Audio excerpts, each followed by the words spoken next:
This is an ABC podcast.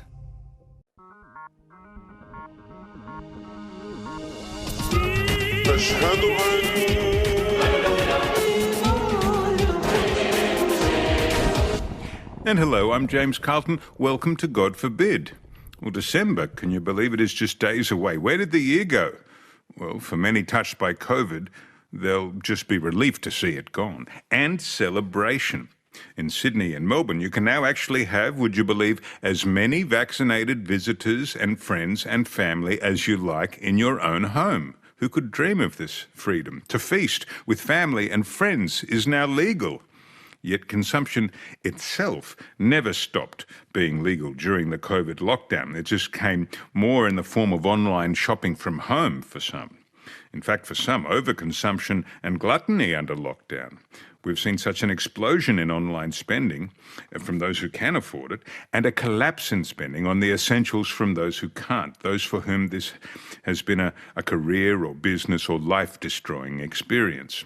And of course, there are blends between the two. So what challenges, if any, does this present as we approach the holiday season? Well, I'm not sure, but we have two God Forbid panellists who may know, and they certainly have fascinating stories of their own, so let's meet them. Rebecca Oates trained and worked as a hairdresser in the finest salons in London, where an expensive haircut can cost as much as a second-hand car. Now, from there, she took her experience in hair and money to open a salon in Perth. One became two grew into more, and Vogue magazine even said they were in Australia's top 10 in terms of finest fashionable salons. Hard work, but good money, securing the future of her 4 kids. A warm welcome to Rebecca Oates. Welcome to God Forbid. Oh, I'm so pleased to be here. Thank you, James. Is that how you saw your success? It's for the kids?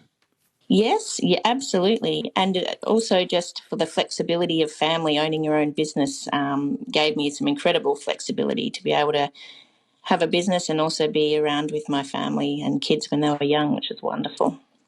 So you and your husband, in light of this, had bought the perfect block of land. You paid an architect to turn it into your perfect dream home. And you signed, in fact, a contract with a builder to build it. But what happens next? Because I can't remember seeing you on an episode of Grand Designs. I know. We did. Took a lot of time and effort to build our dream home. We, pursued all the normal things, and we were very excited. We had 4 kids, so we decided we needed, a room for each of them. And just put the 2 double bunks in one room in the garage and you're sweet. Oh, can you imagine? I know. I know. What were we thinking? But we just thought, we'd build a dream home. That's the Australian dream, isn't it? So, yes, but we, I guess, took a drastic turn in the opposite direction.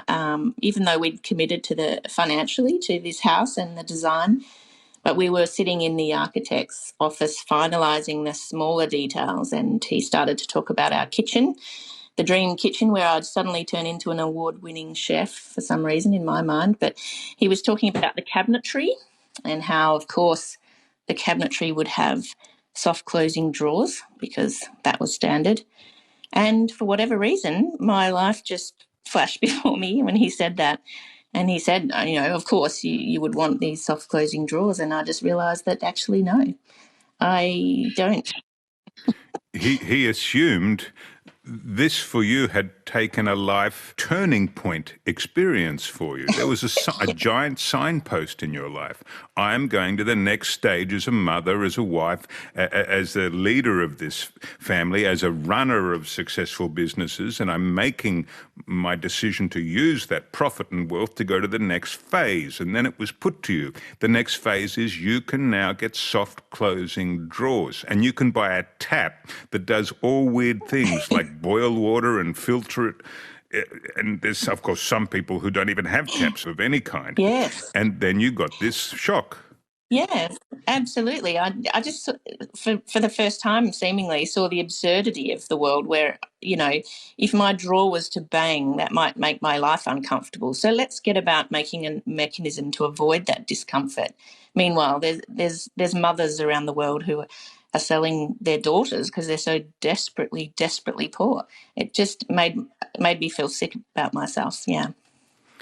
And you know this for a fact because Yeah. you went to Kolkata in India and saw one of the most horrific square miles on the globe. Yes, I did. It was I guess it broke me in the way that I hope I never recovered from, seeing that. But quite a gift and a privilege to meet some of the women who live in that area and learn from them. What did you see? What was there? Where was it? Well, it's just off the main street in Kolkata. It's really just the very, very poor part of town where people are taken advantage of, and it's a bit like a market, like a vegetable market, where people are jostling for business and outdoing themselves on price, but they're not selling vegetables. Unfortunately, they're selling young girls. So it's an extremely confronting place. And you heard these men yelling, and you thought to yourself, because you didn't speak the language, oh, here there might be a bargain. I can get some fresh tropical fruit. And you realised there was a child for sale. Yeah. And you got sick. You were dry reaching in the horror. Yeah. And something happened that would change your life forever. Yes, I came along some young girls standing in what is called the line. They were just sort of standing shoulder to shoulder, and every evening in this 1 square mile of this area called Sonagachi, there's 10,000 girls that line up. And obviously my grief or just horror at what at their circumstance and their experience of life must have been evident on my face, because one of the girls left the line and came up to me, didn't know me, couldn't speak the same language, but she took my hand and rubbed it, and she chose in that bizarre scenario to comfort me, of all things. It was incredible. This Indian child prostitute girl who'd been sold before she knew what the word meant saw that you, a Western rich tourist Christian stranger, were upset, so she potentially at risk to herself left to comfort you only with touch because she had no language to share.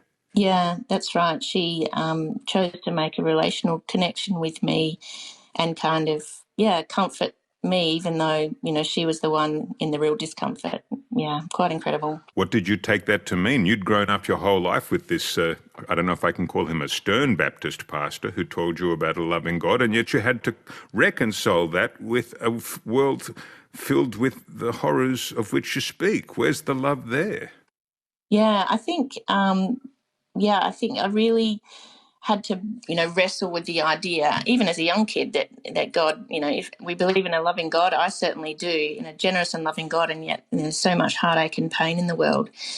But I also understood that for the first time, I guess, I'd gone there in some ignorant way to think, I'm here to help you, or I'm here to tell you about this loving God. When in actual fact, these women taught me what it really means to live in the kingdom of God, to live, not thinking of yourself and putting the other person's person before you. Or the generosity that they showed me was really far, far greater than anything I'd experienced in my own culture or even in my own church. It was, remarkable.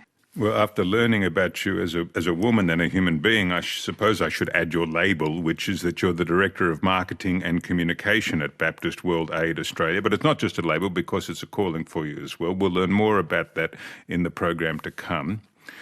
But I need to meet Dr. Rory Shiner, Senior Pastor of Providence City Church in Perth, author of 2 books on theology, One Forever and Raised Forever. You were only 18 when your perspective on life, Rory, changed forever when you hitchhiked around Zimbabwe and Zambia. But first I need to say a warm welcome to God Forbid. How are you? Great. I'm really glad to be here. Thank you. Before I get your Zimbabwe story, what's your response to Rebecca's?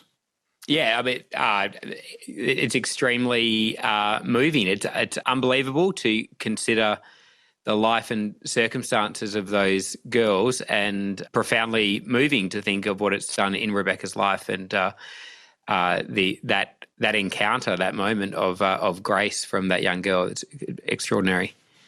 But if I'm going to get sort of skeptical about this, the grace in her background, assuming she was Hindu, was not Jesus Christ, but like Vishnu, for example. Yeah, I mean that is really interesting. That's certainly a feature in a lot of Jesus' teaching. He'll point out the person that's kind of outside the tribe who exhibits something that the people who claim to follow God have missed out on. That's a very common theme in Scripture and in the teaching of Jesus. And is that where you find, Rory, the commonality between people of all faiths and no faith around the world? Because you've looked into the theology of food, relating to it, enjoying it, overusing it, and suffering either by a fate or by choice of fasting to, eschew it. Food is what you think about. Yeah, it's I think those commonalities, I think I would ground in, what the Christianity would say is our image-bearing vocation, that we all bear the image of God and we're like God in the world and point back to God. That's how I would kind of account for those similarities. But yeah, it is, one of the things that we share as creatures and as finite dependent creatures is that we eat. We're not just kind of independently alive. We need fuel, and we share that actually with the animals, that we are these contingent beings that need food, and most of our cultures and religions do something with food. I suspect Christianity is probably at one end of the spectrum, because when Jesus is explaining what he's done, he points to a meal and says, do this, and the this he's referring to is a meal. And so I think feasting and fasting are commonalities to, I think, almost all religions, but in Christianity they're very conspicuous as part of the faith. And when you were in Zambia and Zimbabwe, places with Christians and without, but also places without food, and not because of a fast, but because of fate. What did that journey do to you? Yeah, that was huge for me. So coming from Australia, we had grown up for a few years in Papua New Guinea, and that was a particular experience. But I went to, actually with a Baptist mission group, to Zimbabwe and Zambia, and that was great. And I just sort of stayed on. I didn't want to leave, and I started hitchhiking around. I can't believe my parents let me do it. This is kind of the early 1990s, so perhaps toward the end of that style of parenting where you were given a fair bit of freedom, and I certainly was. So I just kept hitchhiking, and I'd gone to Africa as a Christian, but with some significant questions, both intellectual questions. I didn't know whether it was plausible or true or believable, and with some more kind of visceral questions about, is this the tribe I want to be a part of? Haven't missionaries damaged this, that, and the other? And does Christianity actually make a difference? And I think that was the big turning point for me, was to experience the rigor of African Christianity, living in townships with a particular Baptist pastor, and his knowledge of Scripture far in excess of mine. And just the meals that you share with people in those circumstances. I can think of 2 or 3 times where, coming into a township or a village, being served meat, chicken or something, which would be the only time, that month or whatever, that meat was on the menu, and being on the receiving end of the extraordinary generosity of people whose circumstances were so modest was, I'll never forget that. As extraordinary. On our end, it is God Forbid. We're with Rory Shiner and Rebecca Oates. Rory, Senior Pastor of Providence City Church in Perth. Rebecca, the Director of Marketing and Communication at Baptist World Aid Australia. Much more ahead on our end, it is God Forbid.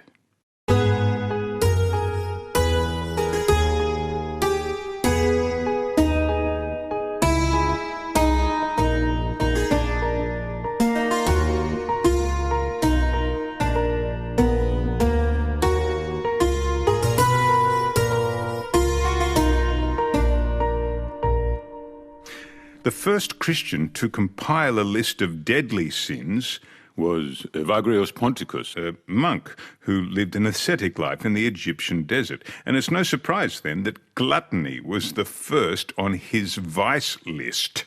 Well, 200 years later, Pope Gregory I adapted this into what we now know as the 7 deadly sins, and the sin of gluttony remains on the list.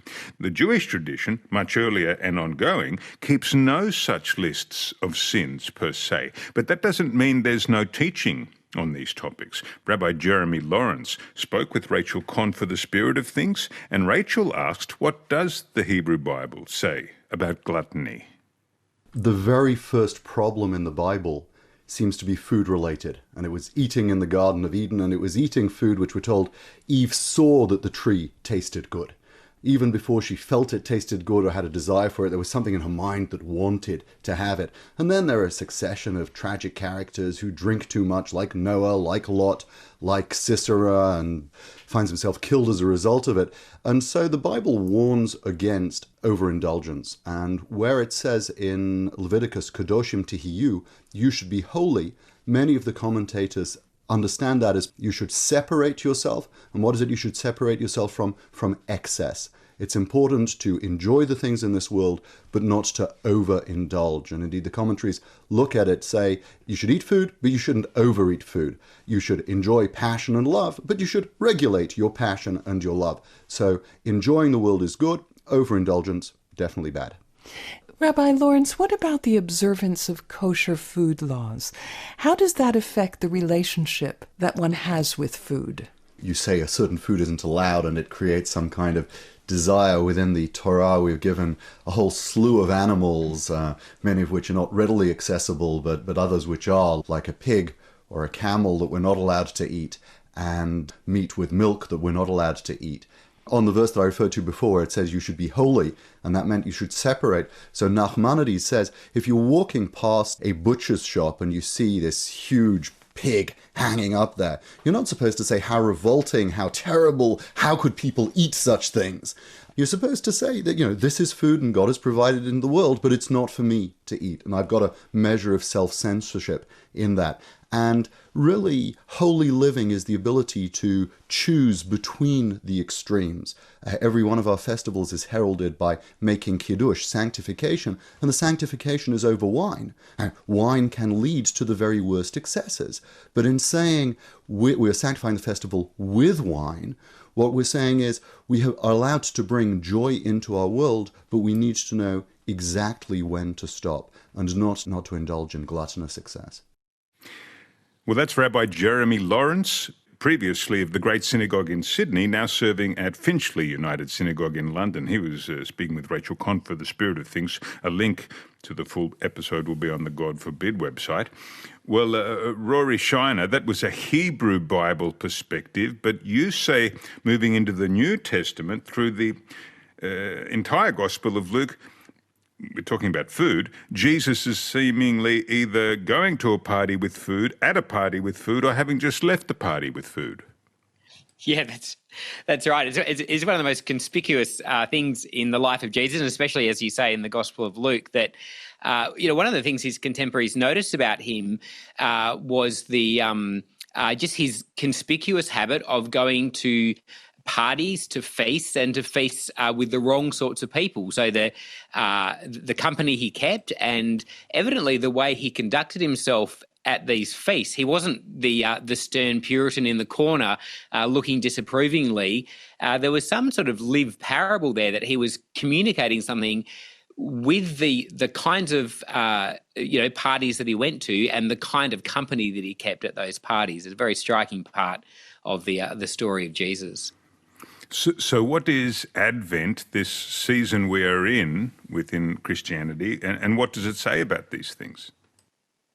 Yeah, it's interesting. So Advent is the time in the lead up to the festival of Christmas, and it's a time where the Christian liturgy and the often the Bible readings try to place us in that point of anticipation of the coming of Christ. So even though we live after the coming of Christ liturgically and in terms of our reading of Scripture, we imagine what it's like to have anticipated him and to waited for his advent. Of course, the word advent means coming or arrival, tends to be associated with the coming or arrival of a dignitary or a king, and that has a kind of a fast component to it. Often in the Hebrew scriptures and in the Christian scriptures, fasting is directed toward, it's the practice that we do to acknowledge that there's something that we want that we don't have.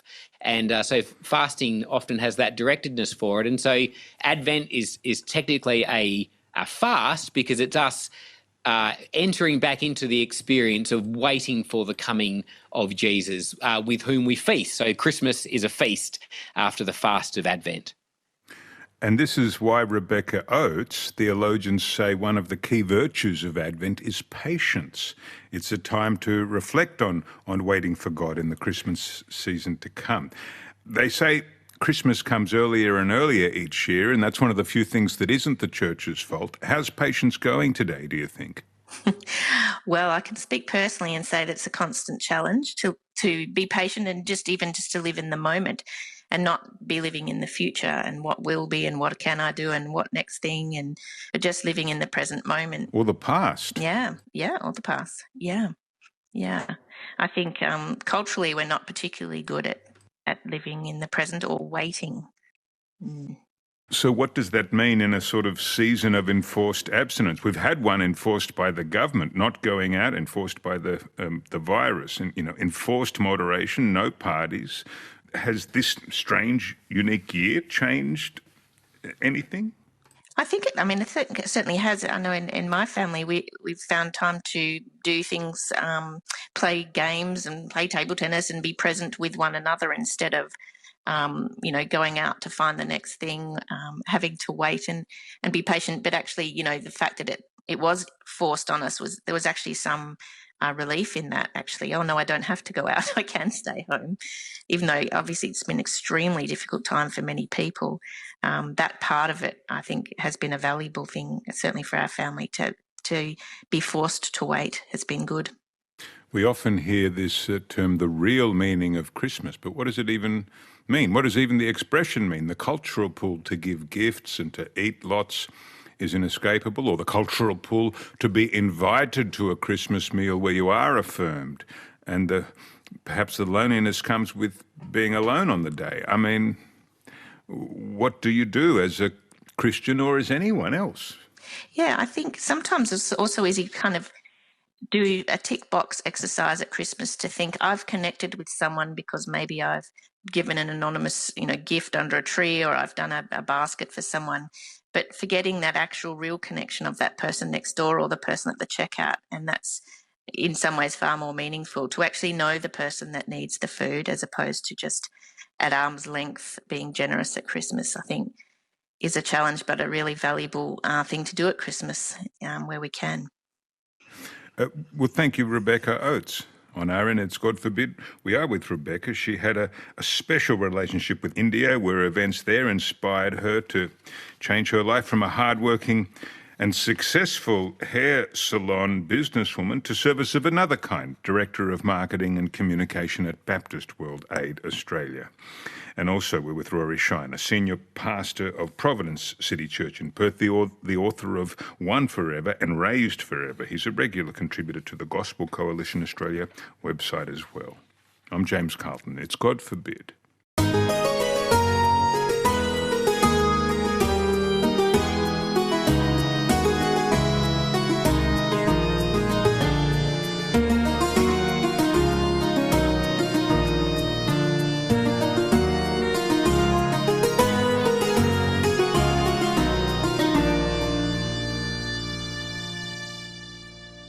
What exactly is consumerism?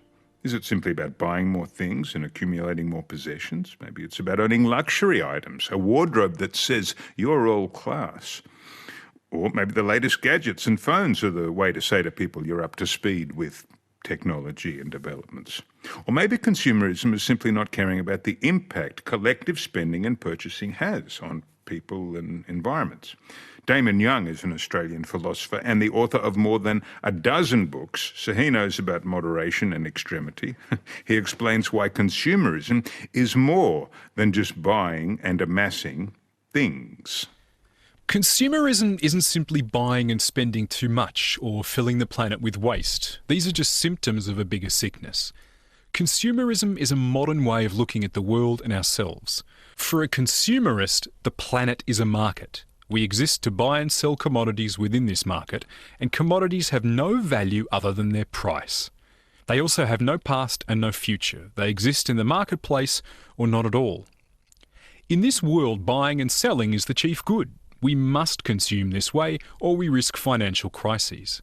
But we get bored because the products are often pointless, or only exciting because of advertising, or we need to compete with the other cool kids. So commodities are produced and consumed ever more quickly, and businesses move with equal haste to keep costs down.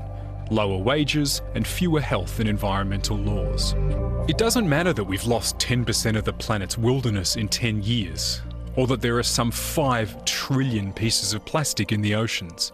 These are so-called externalities. They're not part of the market. It doesn't matter that our cheap clothes are investments in the exploitation of Bangladeshi women. What matters for consumerists is a busy economy. In this light, consumerism isn't just a few manic shoppers with status anxiety.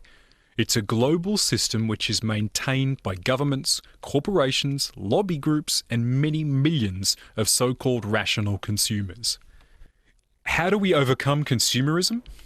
I don't pretend to offer an easy answer, but it won't be by just buying or spending less. At the very least, we need to question whether buying and spending are our chief reasons for being. And that's philosopher Damon Young on RN's Life Matters. We'll put a link to his full remarks on the God Forbid website. And just to repeat that final comment of his, overcoming consumerism will not be about buying and spending less. We simply need to determine whether buying and spending are our chief reasons for being. Rob Shiner, do you agree? Yeah, look, it is, maybe the problem for us that we are so shaped. I think there's helpful distinctions he makes between, of course, we consume things as contingent creatures, and in Christianity we're invited to eat the meal of Jesus, the bread and the wine, and so at the heart of Christianity, practice is an act of consuming food. Consumerism is in the Bible. Yeah, in that sense that it's, the Bible says God gives us all things richly for our enjoyment. And so the Bible is anti-consumerism, but it doesn't get us there by saying that we should have a hostile relationship to the creation or to the gifts of God. I think we're invited in the Christian faith into a thankfulness for the things that God has given us, and a generosity. I think one of the ways we undermine the logic of consumerism is through thankfulness and through generosity, through being willing to share what we have, which I think does begin to break the spell of understanding ourselves just fundamentally as consumption units. But the book you're inspired by, or the books you're inspired by, Rory, were written thousands of years ago. And back then, Earth's bounty, what it put on your plate, was pretty much fixed by whatever the local environment had. Fast forward now, we're a very efficient food-making globe. That's why we have rivers of milk, and honey. And also, that you want a loving God who doesn't want people to be in poverty. And we've seen consumerism, or at least capitalism, lift hundreds of millions of Indians and Chinese out of poverty. Do you have to factor that in too? Well, in the sense that it would be very churlish to not celebrate the lifting of people out of poverty. And, the Bible, it talks about redemptive suffering, but it doesn't give suffering this kind of independent status as a good in itself. And the Bible gives us this relationship to poverty where wherever we see it, we ought to do what we can to relieve it. And so we're in this difficult scenario, I guess, of working out how to administer the world's resources, how to lift people out of poverty, and how to do that in a way that is a stewarding. That's the word that Christians often use. I like that word because it's not an independent ownership of the gifts of creation. A steward is someone who's accountable, we would say, to God in the way that they manage the world's resources. And, in the Old Testament, God, through the prophets, will say that I hate your feasts because he wants justice to roll like a river, and he wants an abundance of justice, not an abundance of religiosity. Rebecca Oates, I want to ask you, did you see overconsumption consumerism when you were in the best hairdressing salons in London, or yours in Perth was the best place to be, according to, Vogue magazine. Overconsumption, a person coming in to get their hair done twice a week to have it just right, that's something that's good for you. Not bad. You're a businesswoman. Oh, exactly. I've benefited greatly from overconsumption.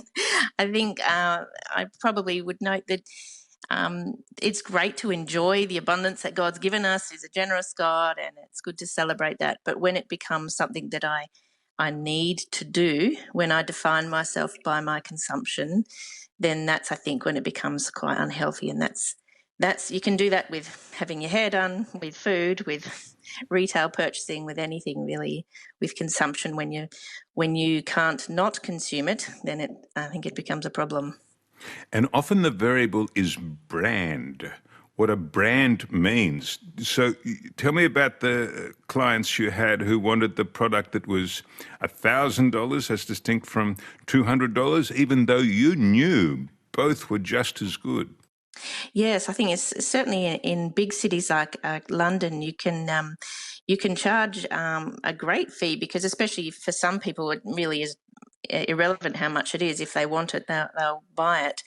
But I think it's not, as you said, it's not 10 times better than any other haircut. But it's the ability to say, I have so and so cut my hair, or I wear this label. It's not that those clothes necessarily are made better or last longer, but it's about my personal brand and being able to associate myself with my ability to consume those things becomes a badge of honour, which is really fairly unhealthy. So how does your current work at a major Australian global charity factor into overconsumption? Yes, well, I mean, we encourage people to be generous with what they've been given, but also to be considerate about the power that consumption has in terms of, the people that make your clothes. At Baptist World Aid, we do an ethical fashion report and guide, which helps people make choices that are good with their purchasing. So it's not don't ever purchase, but it's when you do, that impacts so many people in the supply chain. So why don't we be thoughtful about how often we consume, for sure, but also what we consume and the impacts that can have on vulnerable people around the world, because, we're global citizens more and more. I mean, it's always been true really, but more and more we are global citizens. So our consumption, our choices impacts other people. Well, Rebecca Oates, a noble ambition, but, how can one garment purchaser, one individual, make the difference? And I know everyone says if everyone makes the change, then it'll work. But that's not how, hyper-efficient postmodern capitalist economies tend to work. Activism, as distinct from investment, are two very different things. Yes, I think that's true. Whilst, individual purchasing choices do matter, but as you say, it feels like a drop in the ocean. But I guess that where it links to brand. If a company knows that people care about labour rights of the people that made their clothes, if it's bad for business to mistreat people in the supply chain because we've raised our voice about that as consumers, then they will make those changes. Use the system on itself. Yeah, that's right. Yeah. And we have incredible power to do that as consumers. If we band together and say, actually, no, this isn't okay, and this is actually bad for business to mistreat people, and it's bad for your brand. So that we've seen huge shifts in large organisations because of the PR of what, bad supply chain practices. People are far, far more aware of that as consumers than they ever have been before. They're more upset by it and they get more aggrieved by it when they're given ABC shows like this to make them feel guilty. But you say there's been actual change? Oh, incredible. And changing big companies impacts, millions of garment workers around the world. So that leveraging those big companies. What big change? Is Nike now, do they now home make their shoes out of hemp? What's going on? No, I think it's incremental change for sure, but even small practices for big companies impacts a lot of people. There's a long, long, long way to go, but some real changes have been made in large organisations in terms of the labour rights and caring for the people all the way down the supply chain, but we're a long, long way from where we should be in terms of treating people with dignity in our consumption and the products that are made. Well, one thing that has changed spending habits has been a microscopic virus, COVID. And we're going to look at that up next on RN, God forbid.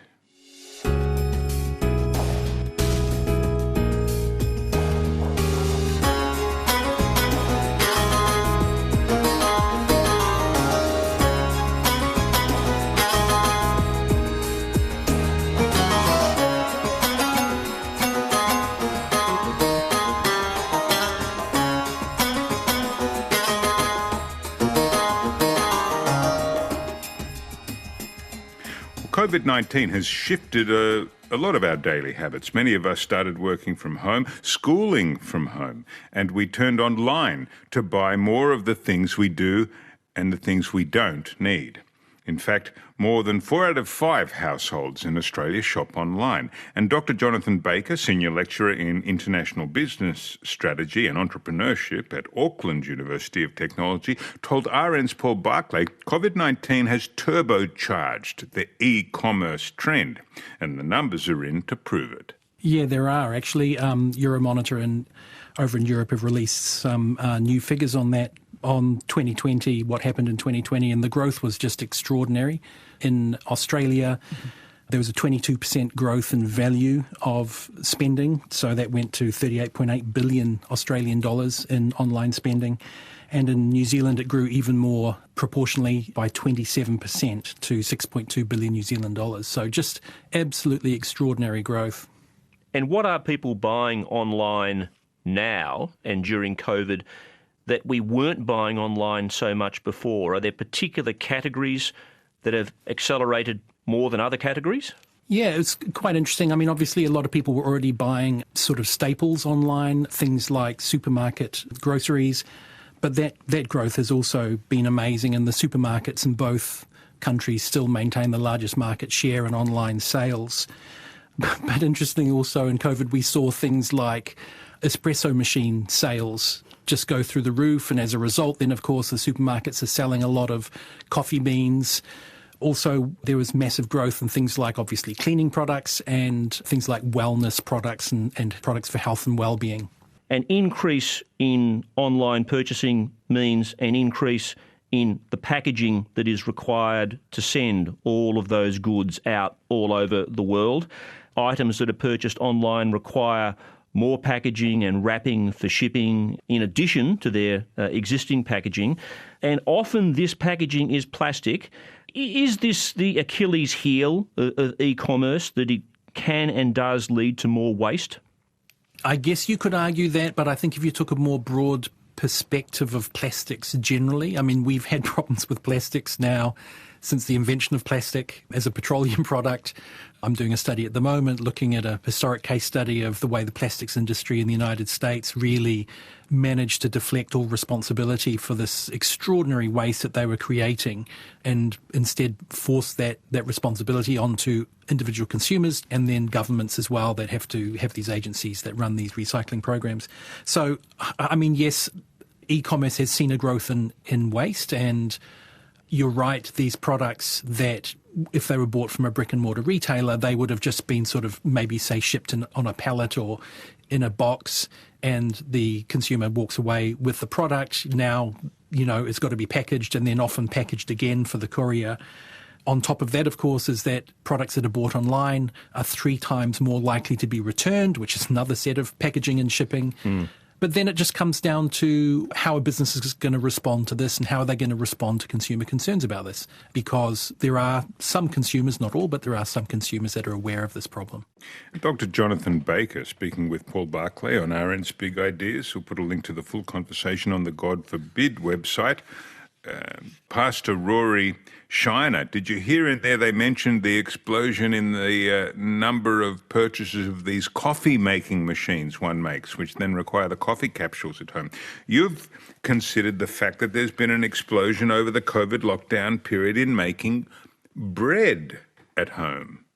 Yeah, my observation of COVID is that in some ways it's accelerated this consumerism and the those associated problems of being detached from the things that we consume and the plastics and packaging and so on. And that's the very costly side of the the COVID experience. And then on the other side, it was almost like we were drawn back into a more ancient lifestyle where one of my observations was there was an explosion, especially in some of the earlier lockdowns, of baking sourdough at home, and people on social media, putting up their sourdough recipes and their photos of their bread and so on. And bread is interesting because it's something you need to be around for. You can't make bread in a hurry. You've got to wait for it to rise, and you need it, and so on. And our homes at one level became, in a modern home in the West is mainly a site of consumption. You go there to be entertained, to sleep, to eat,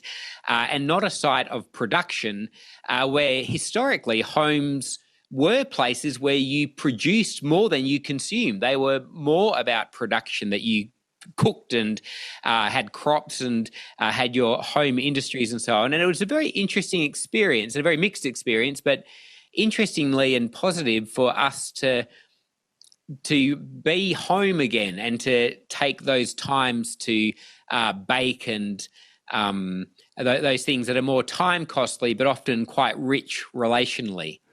Well, Rory, the great bread makers of the world are the French, and there's this idea that, the greatest French bakers are so good that what they do is they make their dough, put it under their bed with a bit of yeast, and when it gently rises, it'll wake them in the morning.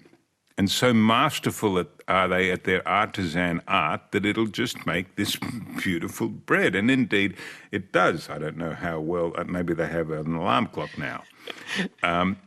But then on another level, you could say, what could be more stupid than what you propose? Because you can go to Woolworths and buy or Coles or anyone else and find the finest sourdough bread made a few hours earlier, and it'll be a few dollars, not the several dollars you've got to make by going through this medieval process, which is now obsolete at home.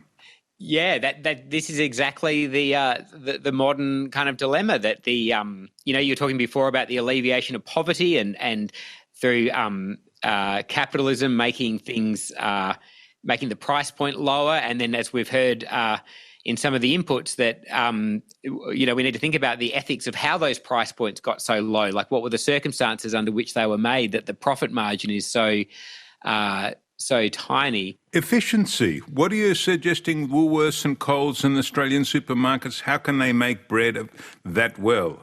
We make more wheat in this country than we could eat if we lived for 1 million years. We also have fair wages in this country. What's wrong with buying efficient, cheap, perfect bread from a large Australian business retailer? Why is it better to spend a week doing it at more expense at home and then glorifying oneself in the idea that they've somehow connected themselves to an ancient tradition? Well, I think it's probably because you could apply more values to the activity than that sheer value of cost, efficiency, and effectiveness. And again, wouldn't want to undermine the value in making food available to a wide range of people from different socioeconomic backgrounds. But as humans, we are more than consumers, and I think family life and relationships are inherently inefficient. And the inefficiency of cooking and having a meal and taking time over that meal, the inefficiency of parenting is ludicrously inefficient. Who would be a parent if efficiency was their goal? Oh my goodness, it's ridiculous. This kind of I can't think of a worse business decision. It's absolutely. You could never run it on an efficiency grounds, but being a parent is glorious in its inefficiency, and sharing a meal with people is an end, not a means. I think it's the listeners can judge, but I think that sitting around a meal with people that you love and who love you is in itself so close to the heart of what it means to be a flourishing human being, and that's a necessarily inefficient activity, as opposed to eating fast food on the bus or eating while you're still at your computer, which is very efficient and you'll get more hours out, but massively underfulfilling in terms of, I think, all we were meant to be.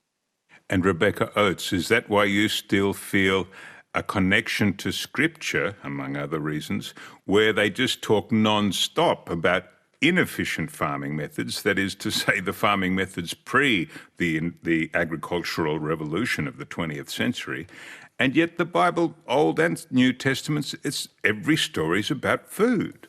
Yes.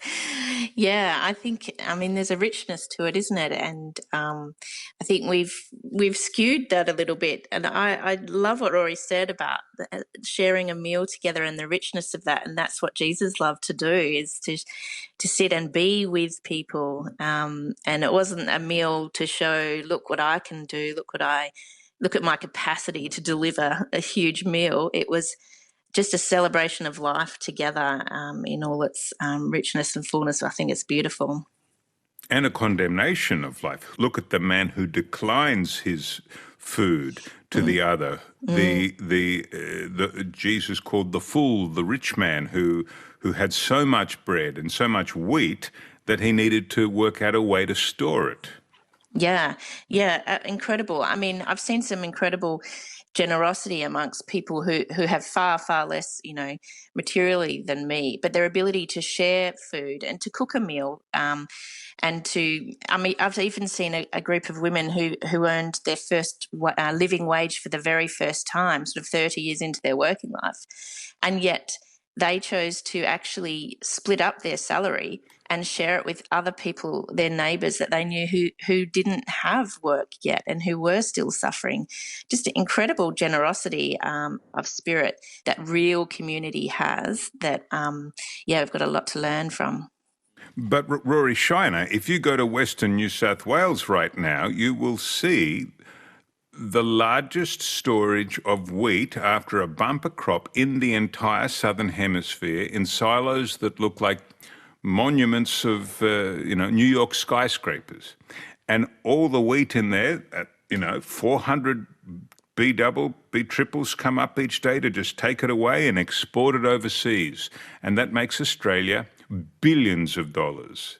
Is that a good or bad thing? Well, there you go. Because, at one level, like how fantastic the fertility of the land and the richness of the harvest, the abundance. These are things that Scripture talks about as reasons to, God gives us all things richly to enjoy.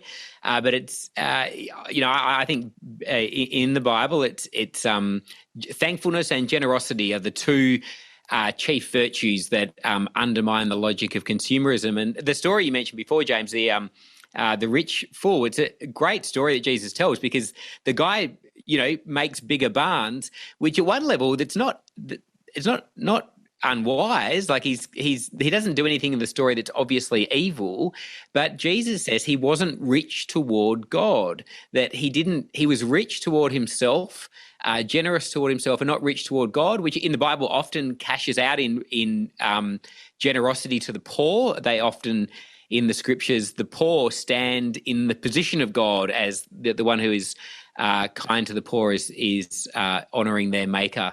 And so maybe there is a picture there of abundance and storage that needs to be thought of in terms of how could we be generous with this? How could we let this abundance flow to others? Well, that's the irony that Reverend Dr. Martin Luther King Jr. points out. He says this fool invested money, spent money to find bigger barns to store his crop, and yet it was available to be stored for free, in the words of King, in the shrinkled stomachs of Asians and the impoverished people of America and the whole world. Brilliant. Yeah, amen. Shall we get to the quiz to remove this happier period of agreement and turn to extreme division? Let's fight. So, let's do it. The Wits End quiz up next. Wits End! Yes, it's Wits End, the God forbid quiz. As always, we begin with the buzzers. Now, Rory Shiner, you loved hitchhiking through Zimbabwe. So that means Robert Mugabe's your favourite African dictator. Test your buzzer. There will never be a regime change. There will never be a regime change, he says. And Rebecca Oates, you are one of London's and Perth's finest hairdressers, the best salons. So this sound is the sound you miss most. Listen carefully. Do you miss that sound? Oh, thank you. Music to my ears. Is it really? No. Familiarity doesn't breed contempt? Very. Maybe a little bit. Well, then, as a Christian, you'll be familiar with Bethlehem. First question in the quiz. Bethlehem is said to be the place where Jesus was born. It's a town populated today by Palestinians in the occupied West Bank. What does Bethlehem mean in Arabic and in Hebrew? There will never be a regime change. I think I know this one. Go ahead, Rory. I think it means house of bread. In which language? In Hebrew, and I don't know what it means in Arabic. Correct. Bet Lechem, house of bread. You're right. Bet Lechem. In Arabic, Bethlehem means Beit Lachem, house of meat. So one's house of meat, the other's house of bread. But no veggies. So you really get constipated. Next question. Of which American city did the law historian Morton Horowitz say, gluttony is a way of life? In which city is gluttony a way of life? Any gluttonous American city. There's dozens to choose from. New York? New York? Good guess. New Orleans was the answer. Next question. In what could be the most repulsive Monty Python sketch ever filmed, a morbidly obese man eats everything on the menu. He has one little more wafer-thin bite at the insistence of the waiter and then explodes. Who played the gluttonous character? Terry Jones, John Cleese, Terry Gilliam, or Eric Idle? There will never be a regime change. I do know this one. I think it was Terry Jones. Correct, Rory Shiner. His biblical knowledge unquestionable. Next question. Is the German chocolate cake German and the Hawaiian pizza Hawaiian? I'm guessing no. And you are correct. No and no. The reason the German cake is German is because Sam German, a Texan from America, invented it, and the Hawaiian pizza apparently comes from Canada. And you can take from that anything that you wish. With that, we have reached the end of God Forbid, which has been such a pleasure because of Rebecca Oates, Director of Marketing and Communication at Baptist World Aid Australia, where the slogan is, Be Love, End Poverty. Apparently the two things are linked. Thank you, Rebecca. Thank you so much, James, and thanks, Rory. It's been fun. Yeah, thanks. And thank you, Dr. Rory Shiner, Senior Pastor of Providence Church in Perth, the author of 2 books on theology, One Forever and Raised Forever, and he's got great columns at the Gospel Coalition Australia website that he writes to. Don't forget you can follow the God Forbid podcast on the ABC Listen app or wherever you get fine podcasts. You can email me at godforbid@abc.net.au. Until next week, I'm James Carlton. Remember to be good. This has been God Forbid.